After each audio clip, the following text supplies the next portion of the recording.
gentlemen, welcome to the afternoon session of the opening day today, the 11th of September, 1893. Sisters and brothers of America,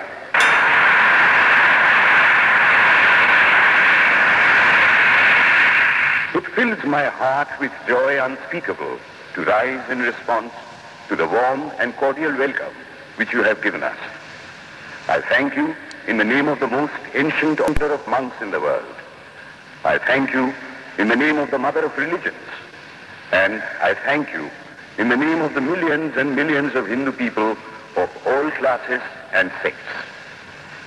My thanks also to some of the speakers on this platform who, referring to the delegates from the Orient, have told you that these men from far-off nations may well claim the honor of bearing to different lands the idea of toleration.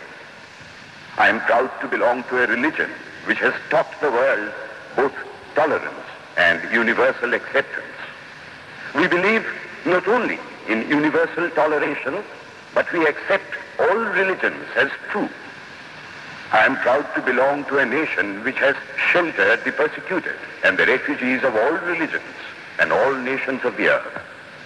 I am proud to tell you that we have gathered in our bosom the purest remnant of the Israelites who came to southern India and took refuge with us in the very year in which their holy temple was shattered to pieces by Roman tyranny. I am proud to belong to the religion which has sheltered and is still fostering the remnant of the grand Zoroastrian nation.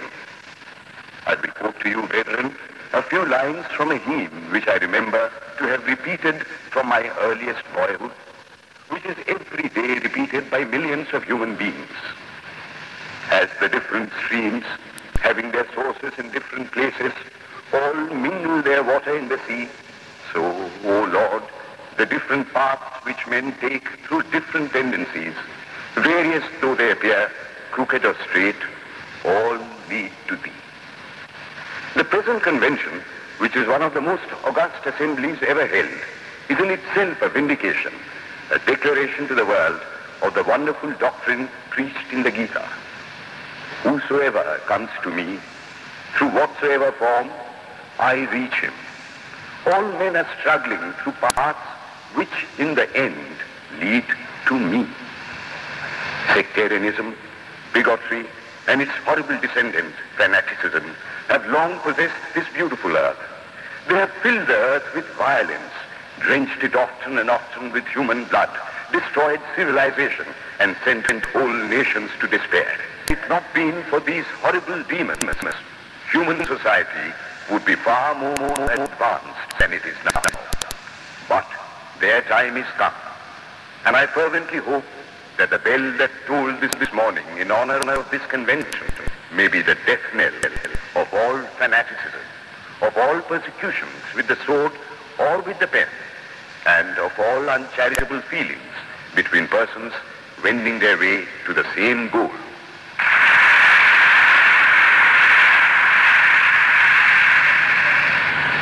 Ladies and gentlemen, on the agenda for today, the 15th of September, 1893, a galaxy of eminent speakers are scheduled to address us, and it gives us great pleasure to once again invite Swami Vivekananda to speak. His subject for today, Why We Disagree. I will tell you a little story. You have heard the eloquent speaker who has just finished say, let us cease from abusing each other, and he was very sorry that there should be always so much variance. But I think I should tell you a story which would illustrate the cause of this variance. A frog lived in a well. It had lived there for a long time. It was born there.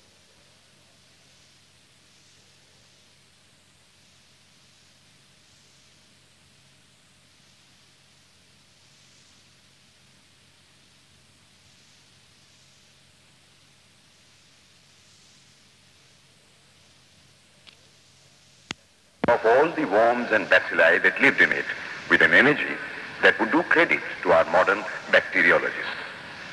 In this way, it went on and became a little sleek and fat.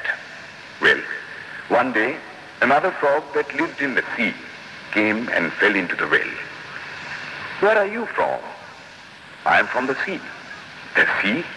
How big is that? Is it as big as my well? And he took a leap from one side of the well to the other. My friend, said the frog of the sea, how do you compare the sea with your little well? Then the frog took another leap and asked, is your sea so big? What nonsense you speak, to compare the sea with your well. Well then, said the frog of the well, nothing can be bigger than my well. There can be nothing bigger than this. This fellow is a liar, so turn him out. That has been the difficulty all the while. I am a Hindu. I'm sitting in my own little well and thinking that the whole world is my little well. The Christian sits in his little well and thinks the whole world is his well. The Mohammedan sits in his little well and thinks that is the whole world. I have to thank you of America for the great attempt you are making to break down the barriers of this little world of ours, and hope that in the future the Lord will help you to accomplish your purpose.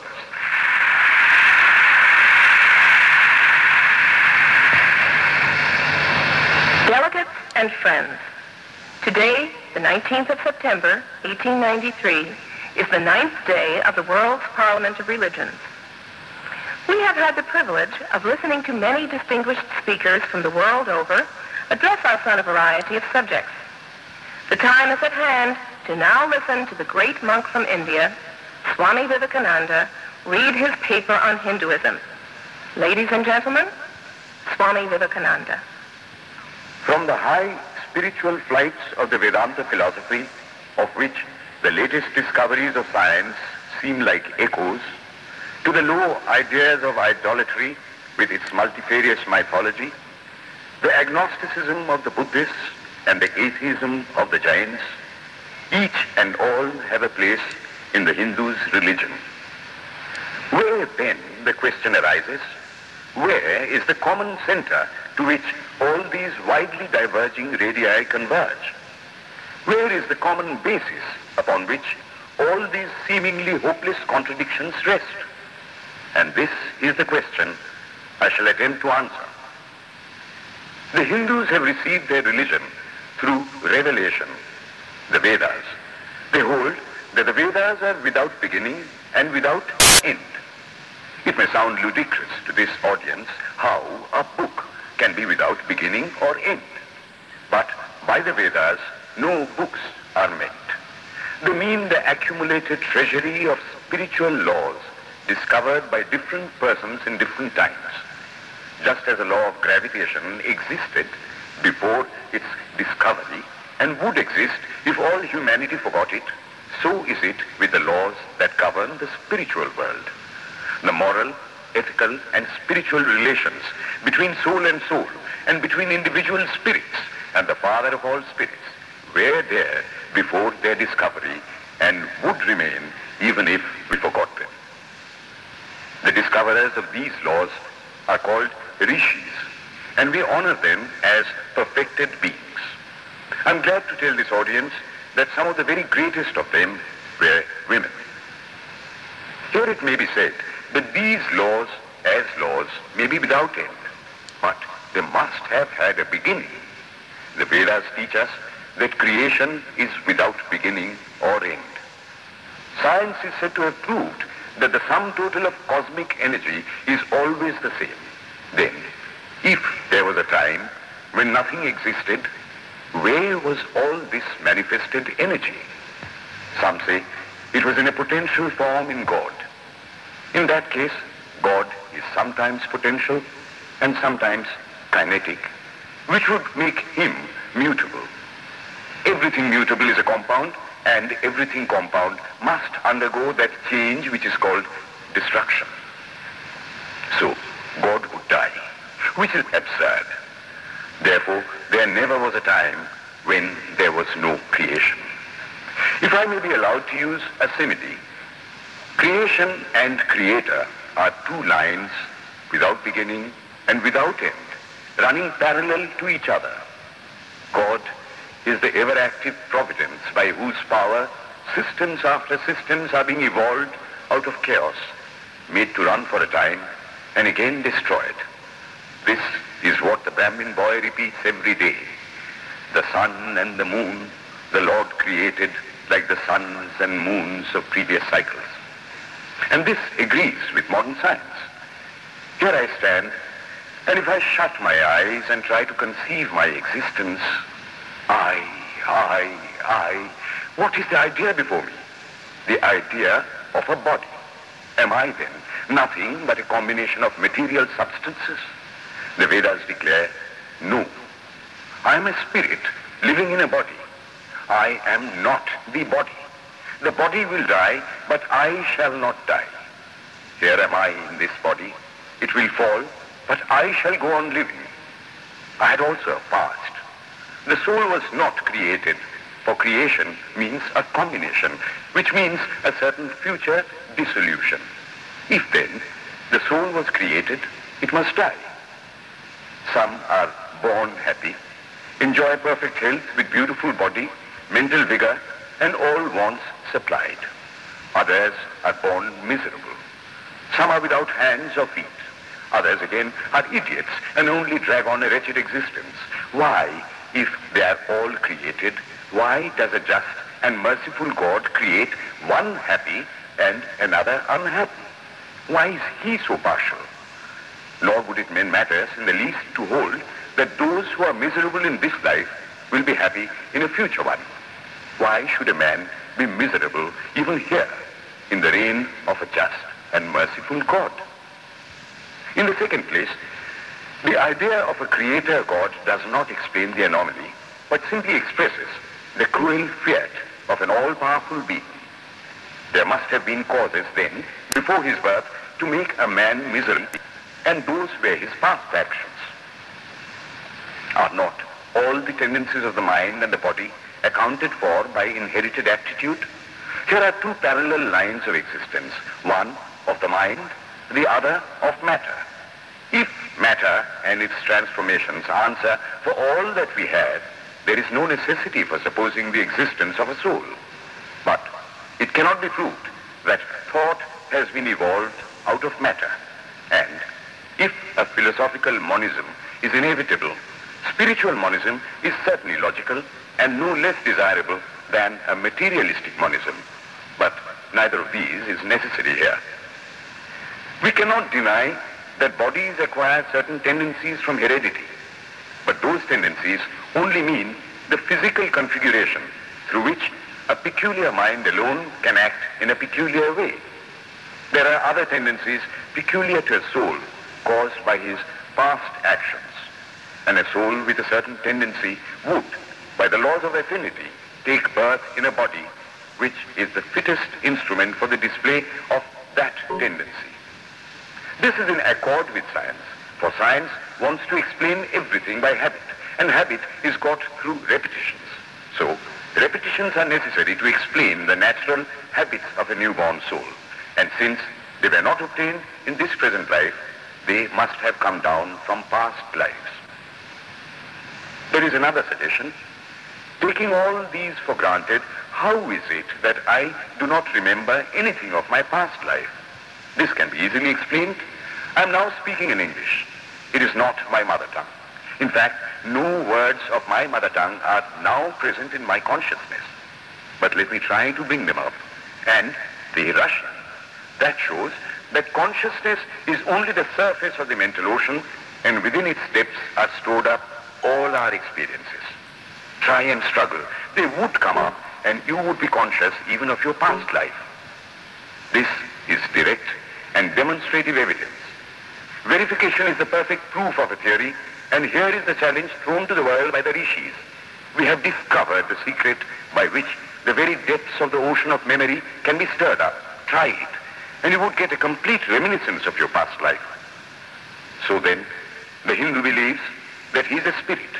Him the sword cannot pierce, him the fire cannot burn, him the water cannot melt, him the air cannot dry.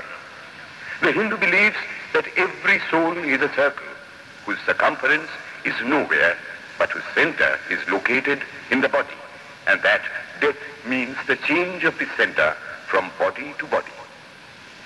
Nor is the soul bound by the conditions of matter. In its very essence, it is free, unbounded, holy, pure, and perfect.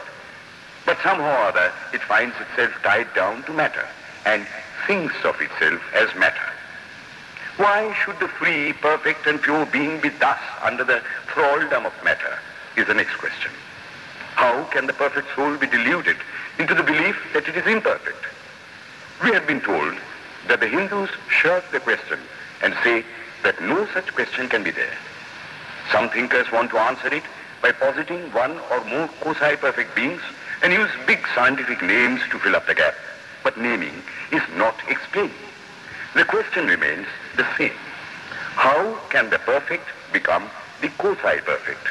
How can the pure, the absolute, change even a microscopic particle of its nature? But the Hindu is sincere. He does not want to take shelter under sophistry. He is brave enough to face the question in a manly fashion, and his answer is, I do not know.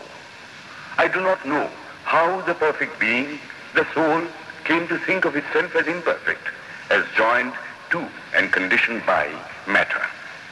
But the fact is a fact for all that. It is a fact in everybody's consciousness that one thinks of oneself as the body. The Hindu does not attempt to explain why one thinks one is the body. The answer that it is the will of God is no explanation. This is nothing more than what the Hindu says. I do not know. Well then, the human soul is eternal and immortal, perfect and infinite, and death means only a change of center from one body to another. The present is determined by our past actions, and the future by the present. The soul will go on evolving up or reverting back from birth to birth and death to death. But here is another question. Is man a tiny boat in a tempest, raised one moment on the foamy crest of a billow and dashed down into a yawning chasm the next, rolling to and fro at the mercy of good and bad actions, a powerless, helpless wreck in an ever-raging, ever-rushing, uncompromising current of cause and effect, a little moth placed under the wheel of causation, which rolls on, crushing everything in its way, and waits not for the widow's tears or the orphan's cry? The heart sinks at the idea. Yet, this is the law of nature. Is there no hope? Is there no escape?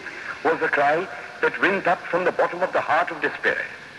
It reached the throne of mercy, and words of hope and consolation came down and inspired a Vedic sage, and he stood up before the world and in trumpet voice proclaimed the glad tidings.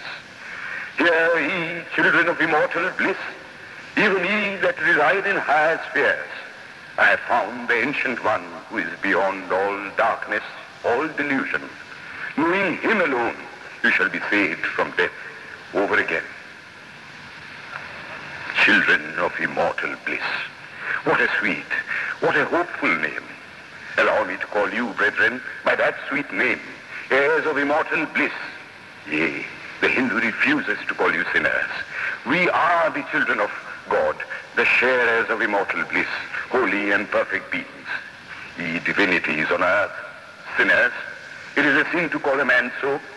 It is standing libel on human nature. Come up, O lions, and shake off the delusion that you are sheep. You are souls immortal, spirits free, blessed and eternal. Ye are not matter, ye are not bodies. Matter is your servant, not you the servant of matter. Thus it is that the Vedas proclaim not a dreadful combination of unforgiving laws, not an endless prison of cause and effect, but that at the head of all these laws, in and through every particle of matter and force, stands one, by whose command the wind blows, the fire burns, the clouds rain, and death stalks upon the earth. And what is his nature?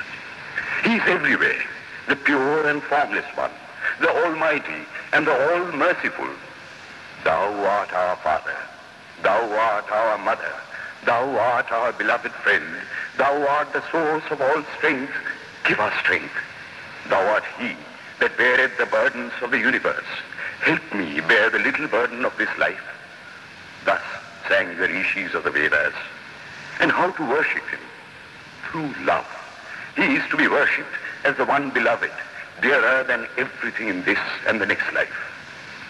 This is the doctrine of love declared in the Vedas, and let us see how it is fully developed and taught by Krishna, whom the Hindus believe to have been God incarnate on earth. He taught that a man ought to live in this world like a lotus leaf, which grows in water but is never moistened by water. So a man ought to live in the world, his heart to God and his hands to work. It is good to love God for hope of reward in this or the next world, but it is better to love God for love's sake. And the prayer goes, Lord,